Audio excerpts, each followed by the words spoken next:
क्या कोई कल्पना कर सकता है कि जिस परमात्मा के इशारे पर यह संपूर्ण ब्रह्मांड नाचता है, जिस जगदीश्वर के भय से स्वयं मृत्यु भी कांपती है, आखिर उस जगतपति ने एक साधारण वनवासी की भांति एक वृक्ष के नीचे एकांत में अपने प्राणों का त्याग क्यों किया? वो कौन सा विधि का विधान था जिसके आगे स्वयं त्रिलोकीनाथ को भी झुकना पड़ा? और क्या था वो त्रेता युग का पुराना रहस्य जिसने द्वापर के अंत में भगवान के चरणों को भेद दिया? स्वागत है दोस्तों आप सभी का आपके अपने YouTube चैनल पर। आज के इस विशेष वीडियो में हम आपको वो मर्मस्पर्शी कथा सुनाने जा रहे हैं जिसे सुनकर किसी भी सच्चे कृष्ण भक्त का हृदय भर आएगा और आंखों से स्वतः ही अश्रुधारा बह निकलेगी। आज हम जानेंगे श्री कृष्ण के स्वधाम गमन, मृत्यु का संपूर्ण सत्य। ये केवल एक मृत्यु की कथा नहीं है, ये कर्म और करुणा की वो पराकाष्ठा है जिसे जानकर आप नतमस्तक हो जाएंगे।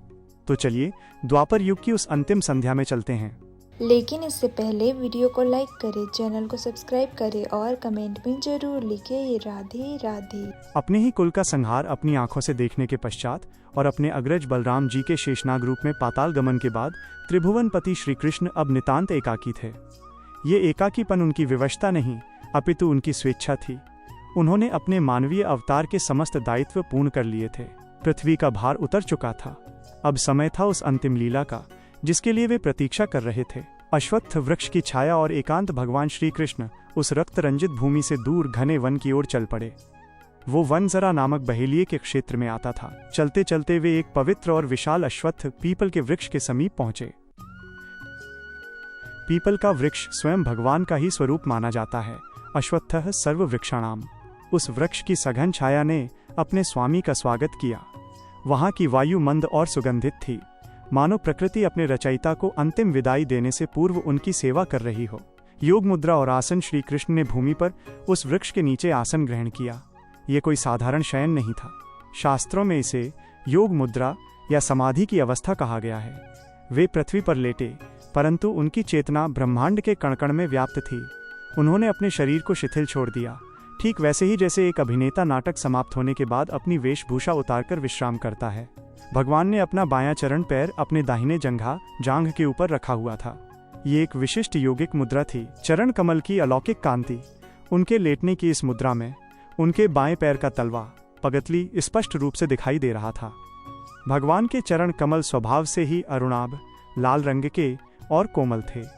उनके तलवों में ध्वजा, वज्र, अंकुश और कमल के शुभ चिन्ह विद्यमान थे। वो तलवा किसी खिले हुए रक्त कमल, लाल कमल के समान आभा बिखेर रहा था। दूर से देखने पर घनी झाड़ियों के बीच वो हिलता हुआ चरण तलवा किसी मृग, हिरण के मुख के समान प्रतीत हो रहा था। यही वो माया थी जिसने काल की गति को सिद्ध किया। दिव्य स्वरूप का वर्णन भले ही वे वन में विश्राम कर रहे थे, परंतु उनकी दैवीय सुंदरता रंच मात्र भी कम नहीं हुई थी। मेघवर्ण। उनका शरीर आज भी सजल मेघों बादलों के समान श्यामवर्ण और देदीप्यमान था। पीतांबर। उनके शरीर पर धारण किया गया पीतांबर पीला वस्त्र अस्त होते सूर्य की किरणों में चमक रहा था। चतुर्भुज रूप। कई पुराणों के अनुसार उस समय वे अपने चतुर्भुज, चार भुजाओं वाले रूप में थे, जो उनकी ईश्वरीय सत्ता का प्रतीक था। शांत मुखमंडल। उनके मुख पर एक असीम शांति थी। न तो यदुवंश के विनाश का शोक, न ही जाने का भय, केवल एक स्थित प्रज्ञ की मुस्कान जो ये बता रही थी कि जो कुछ भी हुआ वो काल का विधान था और वही सत्य है। अंतर्मन की स्थिति। पूर्ण वैराग्य योग मुद्रा में लेटे हुए श्री कृष्ण अपनी ही आत्मज्योति में लीन थे। वे विचार शून्य और विकार शून्य थे। उन्होंने अपनी इंद्रियों को बाहरी जगत से समेट लिया था। वे उस परम तत्व का ध्यान कर रहे थे जो वे स्वयं थे। यह वो क्षण था जब निराकार ब्रह्म ने जो साकार रूप धारण किया था वह अब पुनः अपने मूल स्वरूप में विलीन होने जा रहा था। प्रकृति का स्तब्ध होना। जिस समय श्री कृष्ण योग मुद्रा में लेटे थे उस समय वन के पक्षियों ने कलरव करना बंद कर दिया था। हवा रुक गई थी। सूर्य की किरणें मध्यम पड़ने लगी थी। ऐसा प्रतीत हो रहा था मानो पूरी सृष्टि अपनी सांसें रोककर उस क्षण की प्रतीक्षा कर रही है जब द्वापर युग का सूर्य अस्त होगा और कलयुग का अंधकार पृथ्वी को ग्रस लेगा। जरा व्याध बहेलिया का आगमन। उसी वन में जरा नाम का एक बहेलिया शिकारी विचरण कर रहा था। उसका वहां आना संयोग नहीं अपितु पूर्व नियोजित प्रारब्ध था। नाम का रहस्य। जरा का अर्थ है बुढ़ापा या क्षय।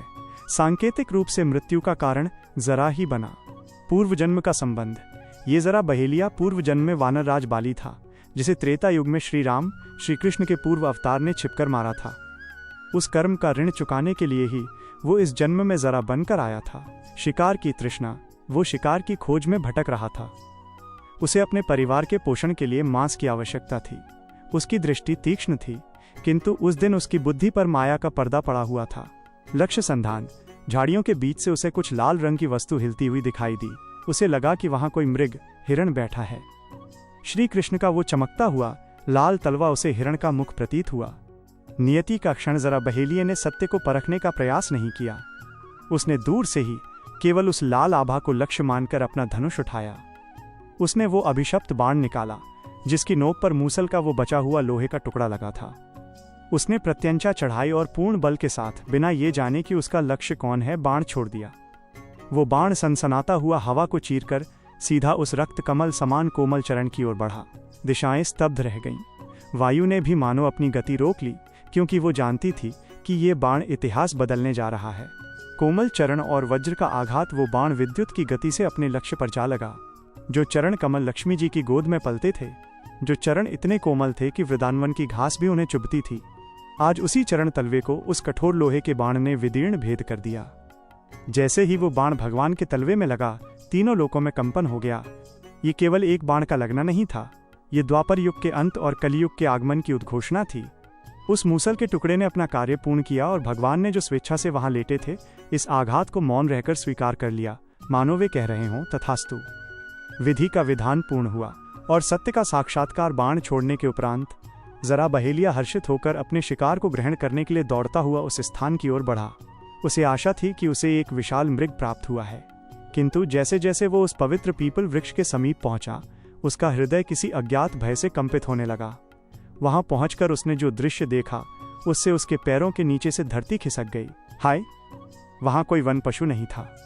वहां तो पीतांबरधारी, मेघवर्ण, त्रिभुवन मोहन स्वयं विराजमान थे। उसने देखा कि उसके द्वारा चलाया गया बाण किसी मृग के शरीर में नहीं, अपितु उन चरण कमलों में बिंधा हुआ है, जिनकी वंदना ब्रह्मा और शिव भी नित्य करते हैं। चतुर्भुज स्वरूप के दर्शन उस क्षण भक्तवत्सल भगवान ने उस सामान्य बहेलिये को भी अपना अलौकिक चतुर्भुज रूप प्रदर्शित किया। उनके 4 हाथों में शंख, चक्र, गदा और पद्म सुशोभित थे, किंतु इस समय अस्त्र शांत थे। उनके मुखमंडल पर रंच मात्र भी पीड़ा के चिन्ह नहीं थे। बाण लगने के पश्चात भी उनकी मुख मुद्रा वैसी ही शांत, गंभीर और करुणामयी थी, जैसे वे द्वारका के सिंहासन पर विराजमान हों। उनके अंग अंग से दिव्य कोटि सूर्यों का प्रकाश निकल रहा था, जिसने वन के अंधकार को चीर दिया था। भय और आत्मग्लानि, अपराध बोध, ये दृश्य देखकर जरा का रक्त हिम की भांति जम गया। उसका धनुष हाथ से छूटकर गिर पड़ा। उसके मुख से शब्द नहीं निकल रहे थे। हे विधाता, ये मैंने क्या अनर्थ कर डाला। जिसे मैं पशु समझ बैठा, वे तो स्वयं पशुपति नाथों के भी नाथ हैं। मैंने साक्षात जगत पिता के शरीर को भेद दिया। उसका रोम रोम अपराध बोध की अग्नि में जलने लगा। उसे लगा कि आकाश फट पड़ेगा और धरती उसे अभी निगल लेगी। वो भय से थर थर कांपने लगा। चरणों में समर्पण और अश्रुधारा कांपते हुए शरीर के साथ जरा बहेलिया आर्तनाद करता हुआ भगवान के घायल चरणों में गिर पड़ा। वो उन चरणों को स्पर्श करने का साहस भी नहीं जुटा पा रहा था, जिनमें उसका बाण लगा था। उसने अपना सिर पृथ्वी पर पटक दिया और फूट फूट कर रोने लगा। उसके अश्रुओं से वन की भूमि गीली हो गई। उसने कातर स्वर में पुकारा, हे प्रभु, हे दीनानाथ, मैं अपराधी हूँ, मैं महापापी हूँ। मेरी बुद्धि भ्रष्ट हो गई थी। मैंने अज्ञानवश लोकों के स्वामी पर प्रहार किया। हे माधव, मुझे अभी भस्म कर दीजिए। मुझे नरक की घोर यातना दीजिए, क्योंकि मेरा पाप क्षमा के योग्य नहीं है। करुणा सागर का अभयदान, सांत्वना। जरा को विलाप करते देख करुणा वरुणालय श्री कृष्ण का हृदय द्रवित हो उठा। जिसे संसार ईश्वर कहता है, वह न तो क्रोधित हुआ और न ही उसने दंड का विचार किया। भगवान ने अपनी मधुर और गंभीर वाणी में कहा, जो मेघ गर्जना के समान गंभीर किंतु माँ के वचनों जैसी कोमल थी, उठो जरा, भय का त्याग करो। भगवान ने अपने कर कमलों से उस भयभीत बहेलिये को सांत्वना दी। उनकी दृष्टि में केवल प्रेम था। श्री कृष्ण बोले, तारांकन, तुम व्यर्थ ही आत्मग्लानि से जल रहे हो। तुमने जो किया वो मेरे विधान के बिना संभव नहीं था। यह सब मेरी ही इच्छा से हुआ है। पूर्व जन्म का रहस्य और मुक्ति। भगवान ने मुस्कुराते हुए उस रहस्य को खोला। तुम्हें ज्ञात नहीं है, किंतु तुम त्रेता युग में वानर राज बाली थे। उस समय मैंने राम रूप में तुम्हें वृक्ष की ओट से छिपकर मारा था। आज द्वापर के अंत में मैंने उस ऋण को चुकाने के लिए तुम्हें ये अवसर दिया है। तुमने छिपकर मुझ पर प्रहार कर उस कर्म का संतुलन कर दिया है। अतः हे जरा, शोक मत करो। तुम मेरे मृत्यु के कारण नहीं, अपितु मेरे स्वधाम गमन के निमित्त मात्र हो। मैं तुम्हें अभयदान देता हूँ। मेरे प्रसाद से तुम पाप मुक्त होकर स्वर्गलोक को प्राप्त करोगे। इस प्रकार जिसने भगवान के चरणों में बाण मारा, उसे भी दयालु प्रभु ने सद्गति प्रदान की। यह श्री कृष्ण की अहेतुकी कृपा का चरम उदाहरण था। कर्मों का महाचक्र, त्रेता का वचन और द्वापर का ऋण। 1. भगवान का आश्वासन। ये अपराध नहीं, विधान है। चरणों में पड़े हुए, पश्चाताप की अग्नि में जलते हुए जरा बहेलिये के मस्तक पर श्री कृष्ण ने अपना वरद हस्त रखा। उनके स्पर्श मात्र से जरा के शरीर का कंपन थम गया। भगवान की वाणी में वो गंभीरता थी जो प्रलय काल के समुद्र में होती है, और वो मिठास थी जो माँ के लोरी में होती है। श्री कृष्ण बोले, तारांकन हे व्याध, अपने नेत्र खोलो और मेरी ओर देखो। व्यर्थ ही तुम स्वयं को मेरे वध का दोषी मानकर अपनी आत्मा को कष्ट दे रहे हो। जिसे तुम अपनी भूल समझ रहे हो, वो तो सृष्टि के प्रारंभ में ही निश्चित किया गया विधान था। तुम तो केवल एक माध्यम हो, एक निमित्त मात्र हो। कालचक्र का रहस्य, कर्म की गति भगवान ने आगे समझाया। तारांकन हे जरा, इस संसार में कर्म की गति अत्यंत गहन और सूक्ष्म है। जो भी इस मृत्युलोक में देह धारण करता है, उसे कर्म के सिद्धांतों का पालन करना ही पड़ता है, चाहे वह साधारण मनुष्य हो या स्वयं ईश्वर। मैंने ही कर्म फल का विधान रचा है, तो मैं उसका उल्लंघन कैसे कर सकता हूँ? यदि मैं ही अपने वचनों का मान न रखूं, तो ये संसार धर्म का पालन क्यों करेगा? त्रेता युग का स्मरण। राम और बाली श्री कृष्ण के नेत्रों में एक क्षण के लिए अतीत के चित्र उभर आए। वे द्वापर के कृष्ण से त्रेता के राम के भाव में चले गए। उन्होंने कहा, तारांकन स्मरण करो उस युग को। त्रेता युग में मैं दशरथ नंदन राम था। उस समय किष्किंधा के वन में सुग्रीव और वानर राज बाली के मध्य युद्ध हो रहा था। बाली को वरदान प्राप्त था कि जो भी उसके सम्मुख युद्ध करेगा, उसका आधा बल बाली में समाहित हो जाएगा। धर्म की स्थापना और सुग्रीव के रक्षण हेतु मैंने एक वृक्ष की ओट आड़ लेकर बाली पर बाण चलाया था। बाली का प्रश्न और प्रभु का वचन। जब मेरा बाण बाली के वक्ष को भेद गया और वह पृथ्वी पर गिरा, तो उसने अंतिम समय में मुझसे प्रश्न किया था, हे राम, आप तो धर्म के अवतार हैं, फिर आपने मुझे छिपकर क्यों मारा? क्या यह क्षत्रिय धर्म के विरुद्ध नहीं है? श्री कृष्ण ने जरा को देखते हुए कहा, तारांकन, उस समय मैंने बाली को उसके कर्मों का उत्तर दिया था, किंतु साथ ही मैंने उसकी वेदना का सम्मान भी किया था। मैंने बाली को वचन दिया था, हे वानर राज, इस जन्म में मैंने तुम्हें छिपकर मारा है। मैं तुम्हें वचन देता हूँ कि जब मैं द्वापर युग में कृष्ण के रूप में अवतरित होऊंगा, तब तुम बदला लेने के लिए पुनर्जन्म लोगे। उस समय मैं इसी प्रकार निहत्था और असावधान रहूंगा और तुम मुझ पर छिपकर प्रहार करोगे।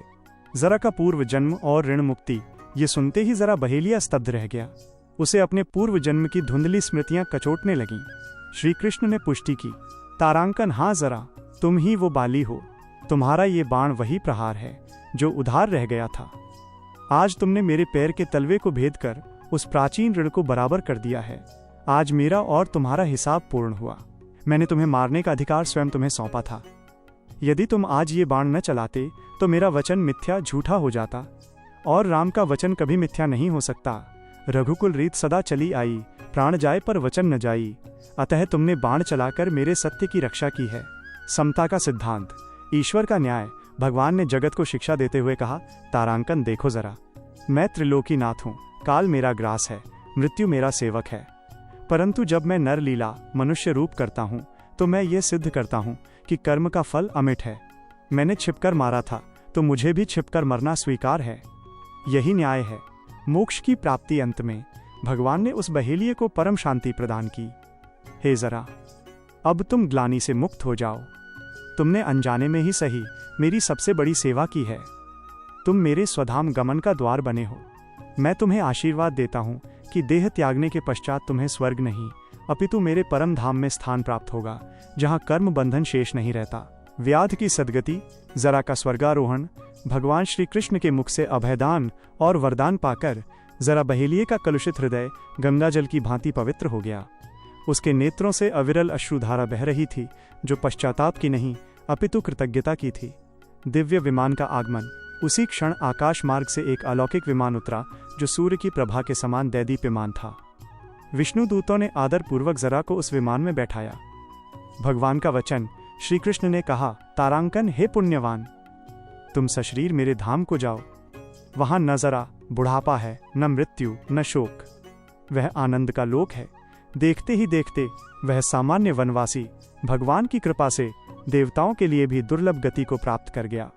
उसने आकाश से पुष्पों की वर्षा की और भगवान की जय जयकार करते हुए बैकुंठ लोक को प्रस्थान किया। स्वामी भक्त दारुक का आगमन जरा के जाने के पश्चात वन में पुनः नीरवता छा गई।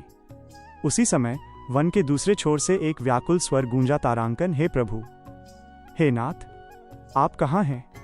यह स्वर श्री कृष्ण के परम प्रिय सखा और सारथी दारुक का था।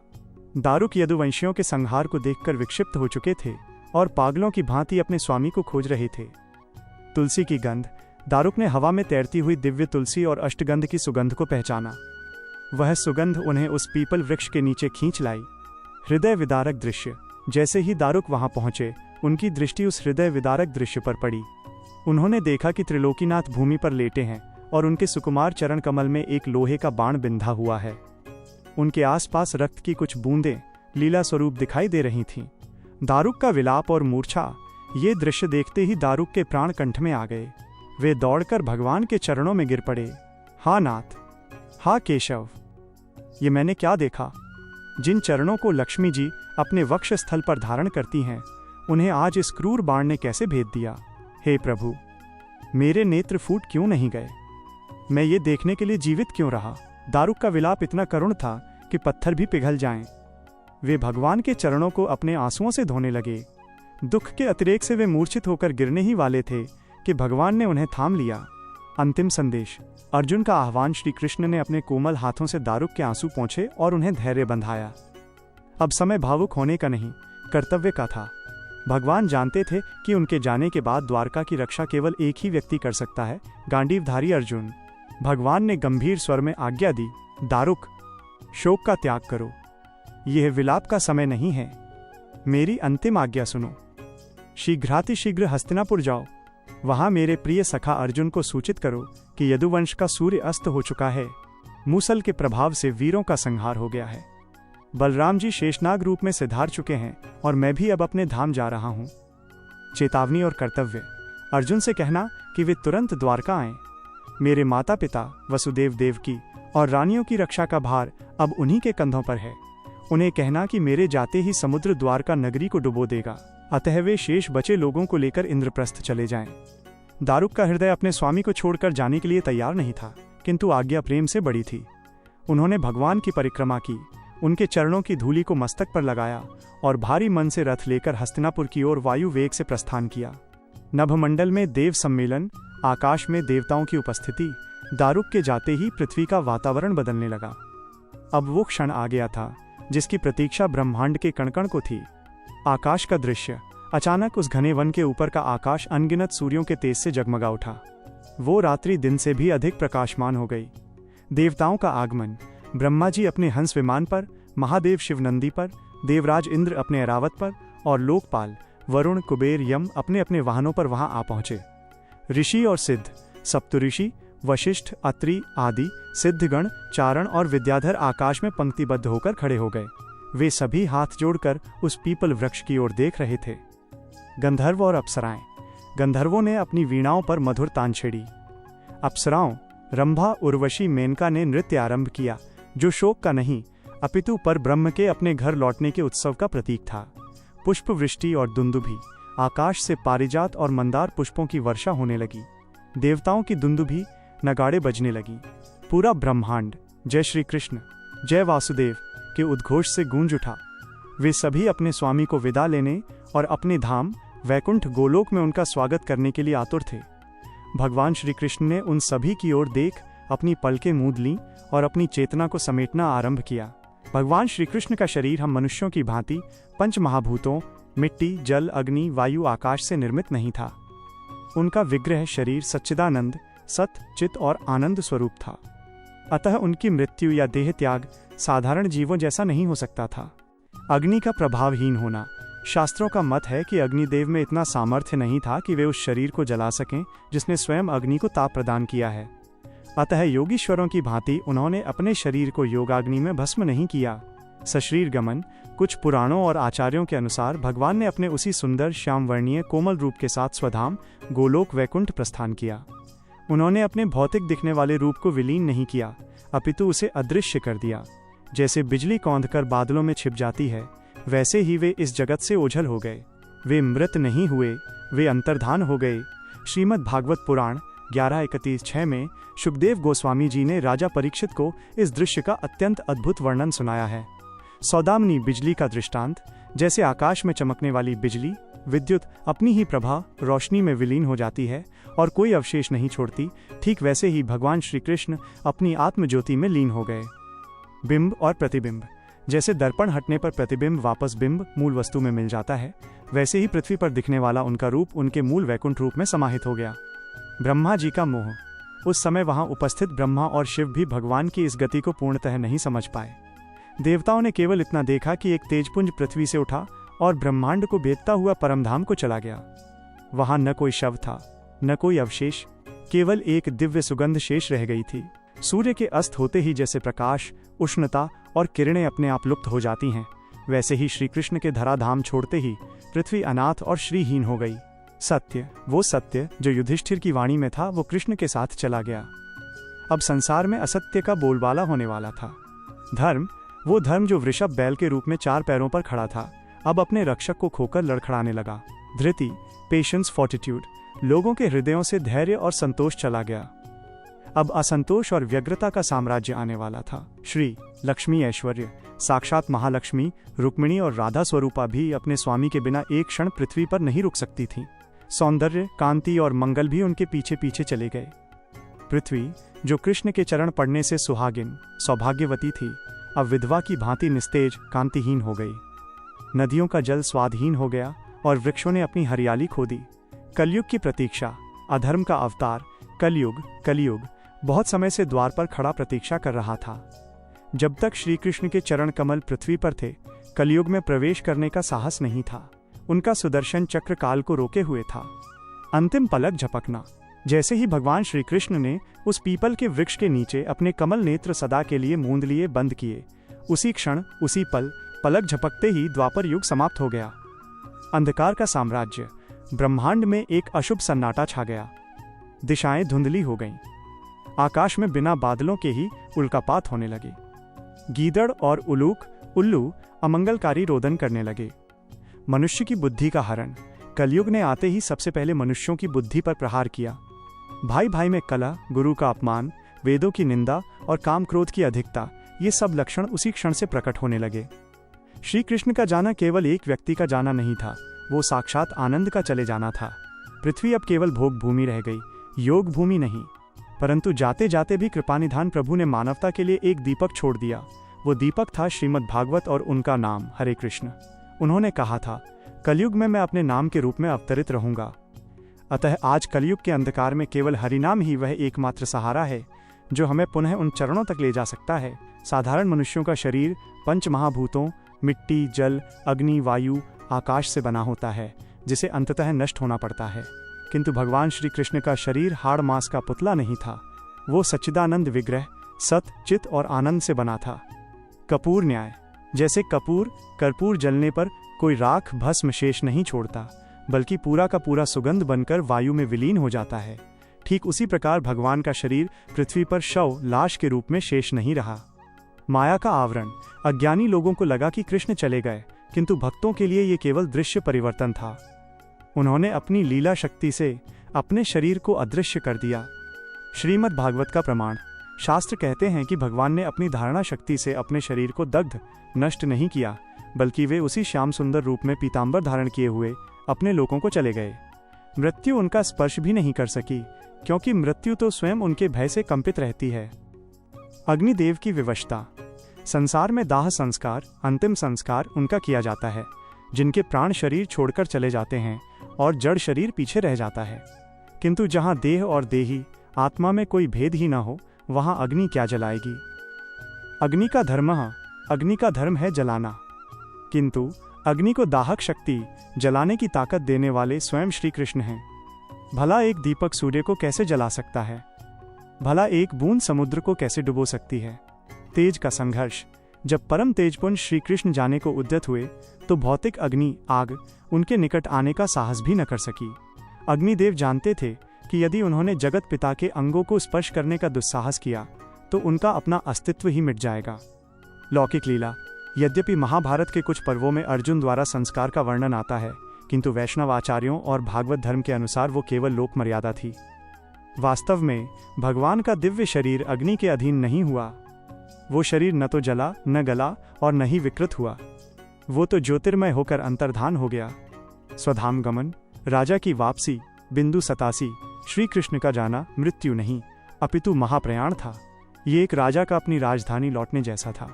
कार्यपूर्णता। उन्होंने पृथ्वी का भार उतार दिया था। धर्म की स्थापना हो चुकी थी। अब उन्हें अपने मूल धाम गोलोक वृंदावन और वैकुंठ लौटना था, जहां उनकी नित्य लीलाएं अनवरत चलती रहती हैं। वैकुंठ का स्वागत। जब वे ऊपर की ओर उठे तो मार्ग में स्थित सभी लोक, भुवरलोक, स्वर्गलोक, महरलोक उनके प्रकाश से जगमगा उठे। आत्म साक्षात्कार। वे अपने उसी रूप में लौटे जिस रूप में वे देवकी वसुदेव के समक्ष कारागार में प्रकट हुए थे। उन्होंने सिद्ध कर दिया कि उनका जन्म और कर्म दोनों ही दिव्य हैं। हे भक्त, सत्य तो ये है कि श्री कृष्ण कहीं गए ही नहीं। वे आज भी अपने भक्तों के हृदयों में, श्रीमद् भागवत के अक्षरों में और वृंदावन की रज धूल में विद्यमान हैं। उनका जाना तो केवल नेत्रों का धोखा था।